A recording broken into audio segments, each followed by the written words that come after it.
la meditación de esta mañana contándole de dos amigos que tuve cuando yo trabajaba en los tribunales de justicia allá en California. Eran bastante jóvenes en cuanto a personas que trabajan en los tribunales. Diría, ellos eran apenas cuarentones. Ambos eran abogados, pero eran especialistas en la ley. Ellos no trabajaban como abogados ni acusando ni defendiendo a clientes. Ellos tenían sus oficinas atrás, donde estaban las oficinas de los jueces y del otro equipo judicial. Estos dos muchachos, y de paso todavía me contacto con uno de ellos, eran ciclistas, no que tiene nada que ver con el caso acá, pero es así como yo hablaba con ellos cuando los encontraba en los entrenamientos. Eran personas muy diferentes cuando estaban allí afuera haciendo ciclismo conmigo. Uno conoce a las personas un poco diferente cuando uno se encuentra en un ambiente diferente al ambiente laboral.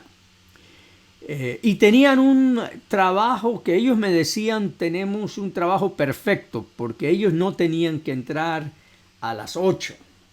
Ellos entraban allí cuando querían, 9:30, 10, venían ellos entrando con sus maletines.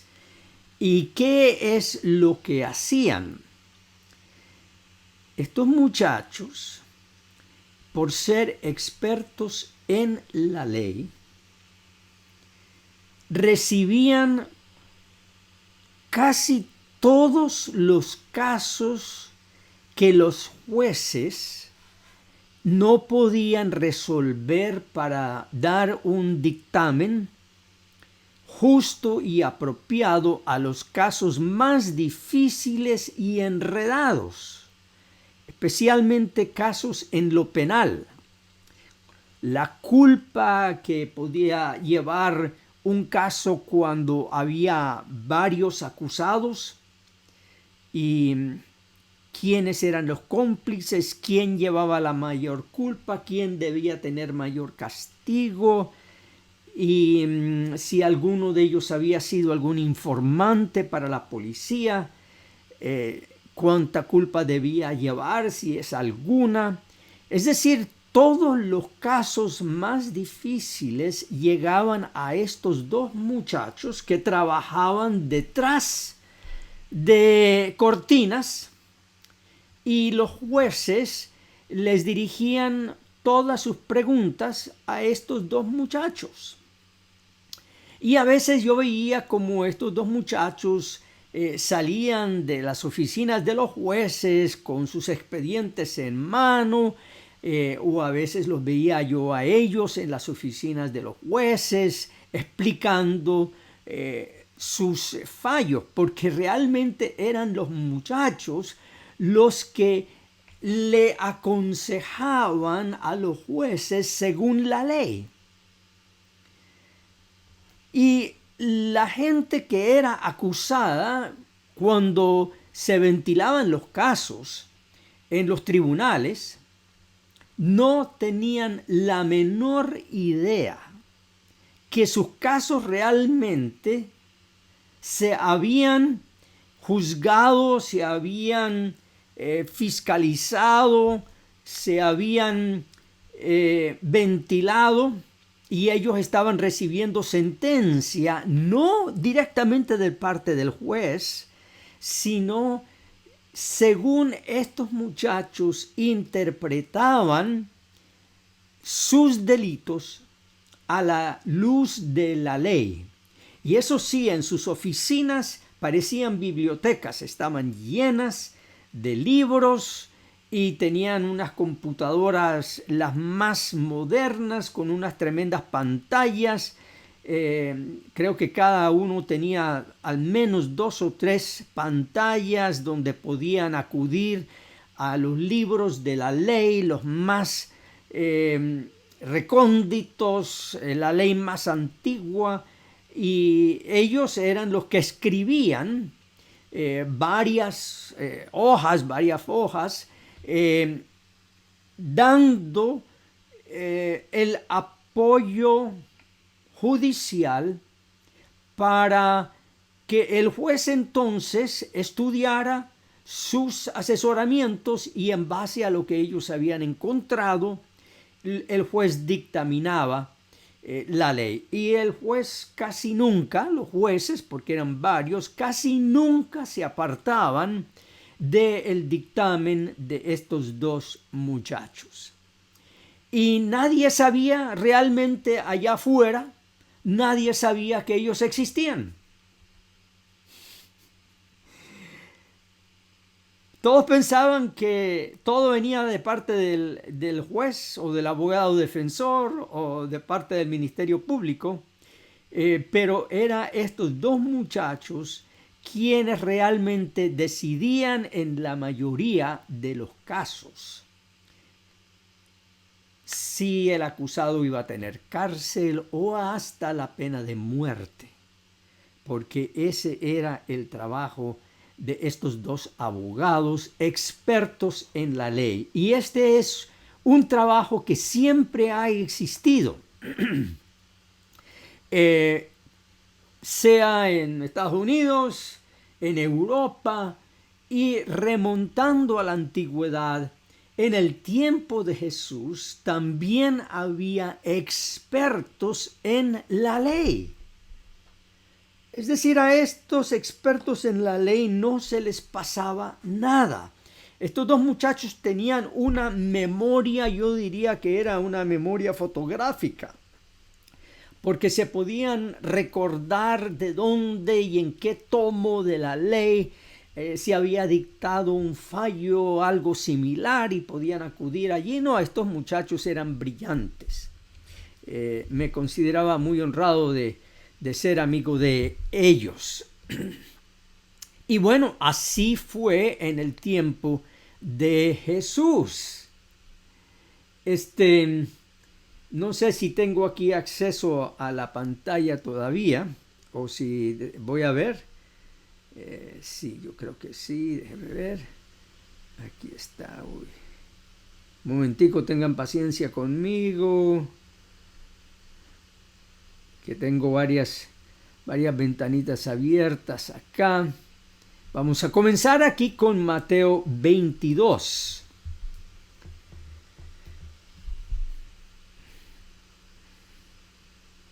Creo que ahora sí están viendo la pantalla, ¿verdad?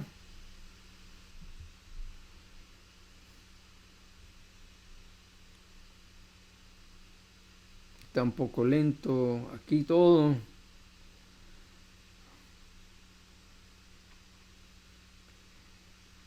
Se trata de un encuentro que Jesús tuvo con los fariseos. Dice el versículo 33, oyendo esto la gente se admiraba de su doctrina. Entonces los fariseos, oyendo que había hecho callar a los saduceos, se juntaron a una. Y uno de ellos, intérprete de la ley, preguntó por tentarle, diciendo. Ahora, esta palabra intérprete de la ley es precisamente un experto en la ley. Siempre han existido estos expertos en la ley. Pero aquí se nos hace mucho más interesante porque esa era la ley que existía en lo que era todo el Antiguo Testamento. Todos los libros de la ley, desde Génesis hasta el último libro del Antiguo Testamento. Ellos conocían muy bien cómo se relacionaba una parte a otra. Eran doctores de la ley. Y dice que preguntó por tentarle. Aquí la palabra tentar tiene dos significados. Es probar o tentar. Es la misma palabra que se usa en las tentaciones de Jesús. Así que realmente, al decir que preguntó por tentarle, ellos venían o se habían juntado, pero eran inspirados por el mismo espíritu de Satanás, del diablo, para ver si hacían caer a Jesús en algún error y tener fundamento legal con que acusarlo y condenarlo y pasarlo a muerte. Deben saber que Jesús cada día de su vida se encontraba con este tipo de situación, en que cada palabra era medida para ver si en algo que él decía era digno de muerte. Imagínense viviendo con ese tipo de presión, que eres juzgado por cada palabrita que dicen. Bueno, algunos de ustedes dicen, bueno, yo vivo así cada día en mi casa porque yo no puedo decir nada sin que me juzguen que yo he dicho esto, he dicho lo otro, y a veces son los hijos los que acusan, a veces es el marido que dice, otra vez estás diciendo eso, y la persona casi que ni puede hablar porque está siendo juzgada por cada palabra que dice. O lo mismo puede ser el marido que piensa así de la esposa, que no puede decir nada porque enseguida usan cada palabrita para hacerle caer. Pero esta era la situación de Jesús cada día, porque de cualquier cosa que él dijera, la desmenuzaban para ver si allí había fundamento para darle no solamente un castigo, sino pena de muerte. Esa era la vida diaria de Jesús. Y la pregunta que le hace este doctor de la ley es: Maestro, ¿cuál es el gran mandamiento de la ley o en la ley? Y había un gran debate respecto a los 10 mandamientos, que cuál era el más importante, el más grande mandamiento. Y algunos decían que era ese primer mandamiento que nosotros leímos la vez pasada: no tendrás dioses ajenos de mí, y lo que eso significaba. Y luego: no te harás imagen ni te inclinarás a ella. Y algunos decían que uno de estos dos era el mandamiento más importante porque eran los primeros que había en la ley. Luego venía el mandamiento de no tomarás el nombre de Jehová tu Dios en vano. Y algunos decían, este es el mandamiento más grande. Luego venía el mandamiento respecto al día de reposo, al sábado, que seguramente ese era el mandamiento más importante porque era el mandamiento donde se recordaba la creación. Otros decían no, que era el quinto mandamiento donde se habla de honrar al padre y la madre, que ese era el más importante. Y así sucesivamente, de no matarás, no cometerás adulterio, no darás falso testimonio, no codiciarás. Había una gran discusión.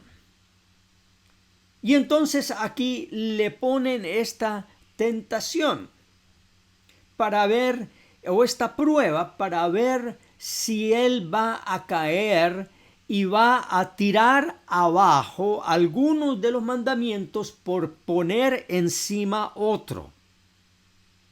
Y esto posiblemente pudiera ser razón para condenar a Jesús a muerte, si él ponía un mandamiento por encima de otros y rebajaba a los otros. Así que era una gran prueba. ¿Cuál es el gran mandamiento de la ley? Y miren cómo Jesús contesta. Le dice: amarás al Señor tu Dios con todo tu corazón y con toda tu alma y con toda tu mente. Y nosotros casi que podemos escuchar al Señor Jesús hablando a lo más profundo del ser de este hombre que había venido a hacerlo caer y posiblemente tener una acusación con que fuera digno de muerte. Decirle, mirándole a sus ojos: joven, amarás al Señor tu Dios con todo tu corazón, con toda tu alma y con toda tu mente. Este es el primero y grande mandamiento. Así que el Señor Jesús no escoge ninguno de los 10 mandamientos. Él no cae en la trampa. Él no dice ni es el primero, ni el segundo, ni el tercero, ni el cuarto, ni el quinto, ni ninguno de los demás. Y luego sigue, y el segundo es semejante: amarás a tu prójimo como a ti mismo. De estos 2 mandamientos depende toda la ley y los profetas. Señor mío. Y lo dejó callado. No tenían que responderle. No le dijeron que estaba equivocado. ¿Por qué? Esta primera parte donde dice amarás al Señor tu Dios con todo tu corazón y con toda tu alma y con toda tu mente, viene de la ley.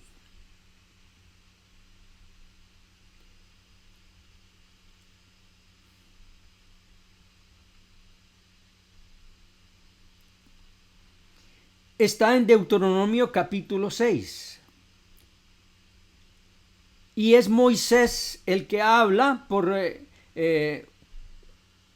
usando las palabras de Dios, donde Moisés le dice a Israel, y este capítulo de Deuteronomio 6 viene inmediatamente después del 5, por supuesto, pero en el 5 encontramos también otra repetición de los 10 mandamientos.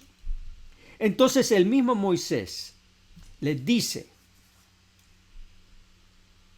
Jehová nuestro Dios, el yo soy el que soy, Él es uno. Dios no está dividido, no hay un Dios que dice esto y otro Dios que dice aquello. Dios no está dividido, y que esas palabras retumban hasta hoy. Porque hay maneras de pensar que dicen no, que cada cual tiene su Dios y adora a su propio Dios, o es el mismo Dios y todos le adoran a su manera. Pero aquí dice Dios no puede ser dividido. Es un solo Dios. Y luego dice la ley: y amarás a Jehová tu Dios de todo tu corazón y de toda tu alma Y dice, y con todas tus fuerzas. Así que Jesús va a la propia ley, donde este Señor debe ser un experto, y toma de la ley y le dice, ese es el primer y grande mandamiento. Y esta última parte, con todas tus fuerzas, Jesús lo interpreta para decir todas tus fuerzas mentales. Por eso el Señor Jesús dice, con toda tu mente, con toda la fuerza de tu mente. Y es así. A veces tenemos que hacer fuerza para amar al Señor, porque no entendemos muchas de las cosas que el Señor hace. Pero se nos pide que con toda nuestra fuerza mental luchemos contra las dudas y amemos al Señor con todo el corazón, con toda el alma, con todo el ser y con todas nuestras fuerzas mentales. Y dice Deuteronomio, y estas palabras que yo te mando hoy estarán sobre tu corazón, y las repetirás a tus hijos, y hablarás de ellas estando en tu casa, y andando por el camino, y al acostarte, y cuando te levantes. Amarás a Jehová tu Dios. Así que el Señor Jesús acude a una parte de la ley y le dice, este es el primero y grande mandamiento de la ley. Ustedes me han preguntado cuál es el mandamiento más grande de la ley, pues ahí está. Pero el segundo sorprende porque el Señor Jesús entonces va a otra parte de la ley, va a Levítico. Y toma de Levítico 19, que es como una parte más recóndita de la ley, donde dice en Levítico 19, no odiarás a tu compatriota en tu corazón.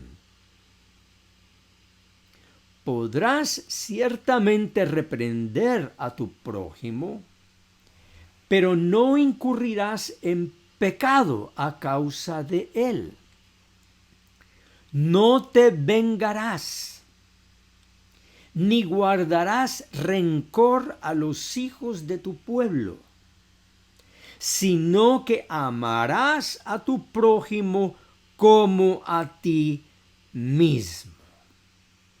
Yo soy el Señor. Así que cuando Jesús le responde, Él se muestra que es más experto en la ley que ellos. Y le dice a ellos, ustedes pueden conocer muy bien la ley, pero lo que les falta es el amor.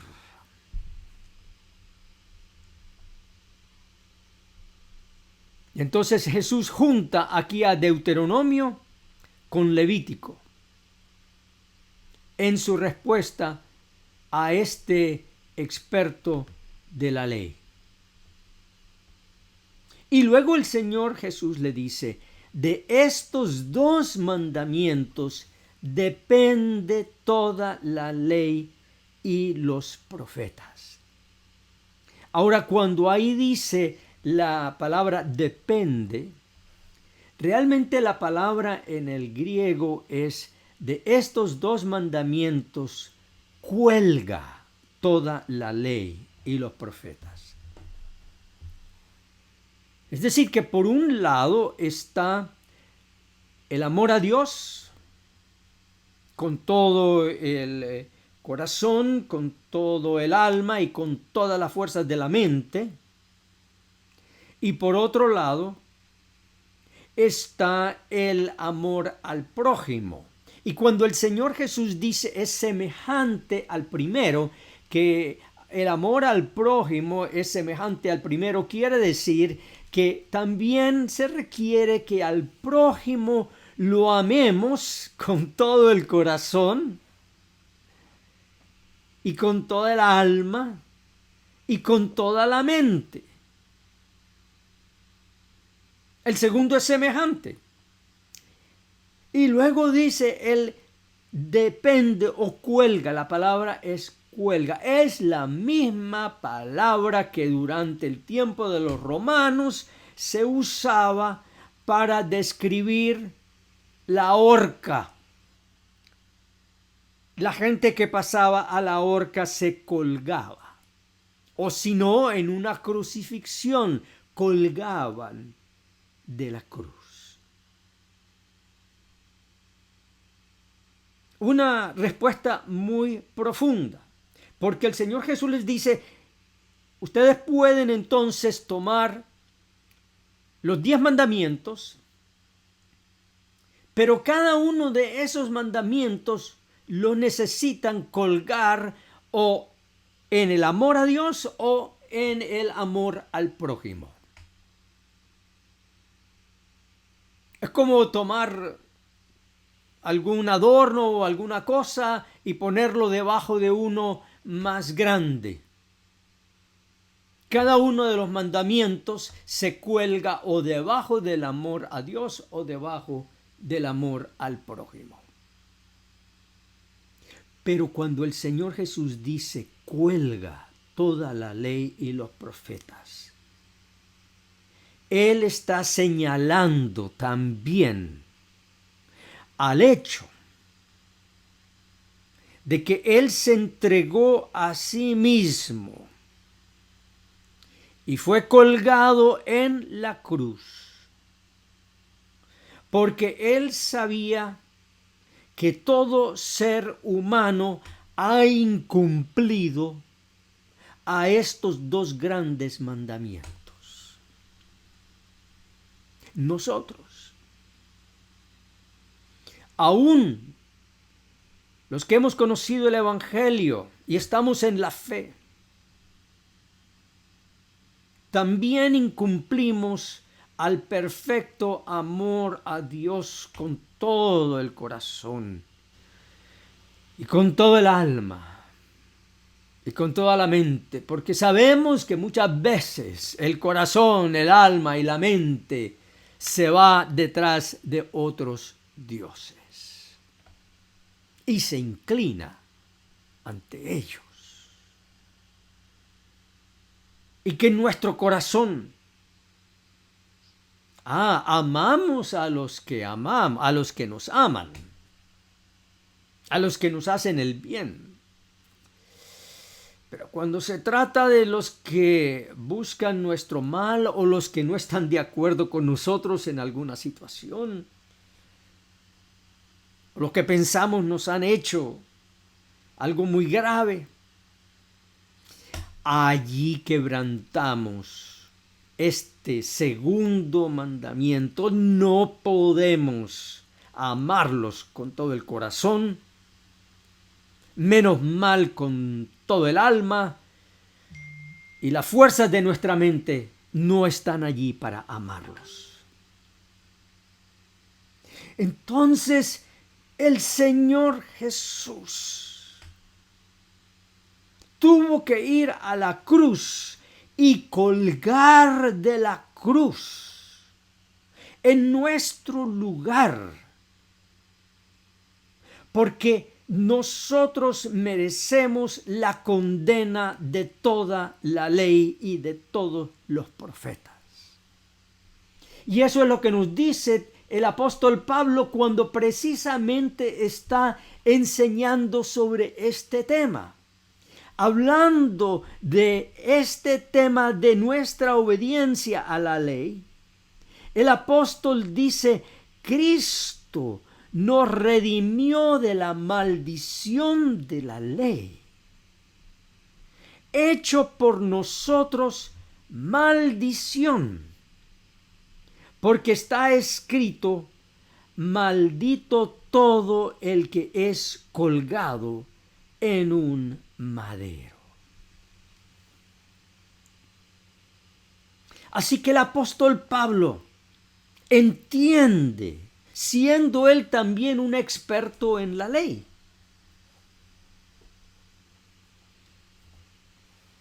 Él dice, si de estos dos mandamientos cuelga toda la ley y los profetas, toda la ley y los profetas, y estos dos mandamientos cuelgan de alguien más, y cuelgan de Jesucristo, el único que pudo amar a Dios con todo su corazón, con toda su alma y con toda su mente, y que nos amó a nosotros de igual manera, y que nos ama hoy de igual manera, que nos ama con todo su corazón y con toda su alma y con todas las fuerzas de su mente. Él nos ama hoy y lo demostró allí en la cruz, haciéndose maldición, llevando nuestra desobediencia, llevando nuestra falta de amor allí en la cruz. Se hizo maldición, colgando del madero. Y este es el único Dios. Aquí está Dios Padre, Dios Hijo, Dios Espíritu Santo, colgando en la persona de Jesús, colgando de la cruz por nosotros. Y por lo tanto la ley nuevamente nos dice a nosotros: no tendrás dioses ajenos delante de ti. ¿Y cómo es posible que nosotros vamos a tener delante de nosotros algún otro Dios que nos ha amado de esa manera? Que ya nos amó de esa manera. Y hoy, por medio de la palabra y de la obra del Espíritu Santo, penetra nuestro corazón y nos dice: allí estoy yo, colgando de ese madero en tu lugar, para conquistar tu corazón, para que me adores solamente a mí. Y ese amor divino encuentre lugar en tu corazón, porque es la única manera como nosotros podemos sentir una molécula de amor por aquellos que nosotros rechazamos en nuestro corazón. Es solamente por la gracia y la misericordia de nuestro Señor Jesucristo que nosotros podemos amarle al prójimo, al que nos ha hecho daño. Es solamente cuando nosotros mismos nos vemos merecederos del rechazo de Dios, de la condena de la condena de la ley, y recibimos esa misericordia, esa gracia que nos dice: hijo mío, hija mía, tus pecados te son perdonados. Alabado y glorificado sea el nombre del Señor Jesús, hoy y para siempre. Amén.